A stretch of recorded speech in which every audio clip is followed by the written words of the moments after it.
How to turn off your profile search on Google for your Instagram account. So hello guys, welcome back to my YouTube channel.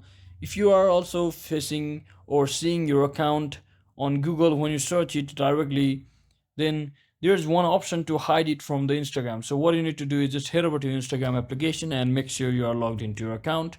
And once you're inside here, just tap on this bottom right corner, which will take you to your profile section, and just click on this hamburger icon at the top right corner and scroll down until you see the account privacy. So once you click on it, just make sure you have disabled this option, which is allowing public photos and videos to appear in search engine results. So what it basically does is, once you disable it, your search engines such as Google cannot show your public photos and videos in the search results outside of the Instagram. So I hope this video was helpful guys. If it was, don't forget to like and subscribe to the channel. See you on the next one.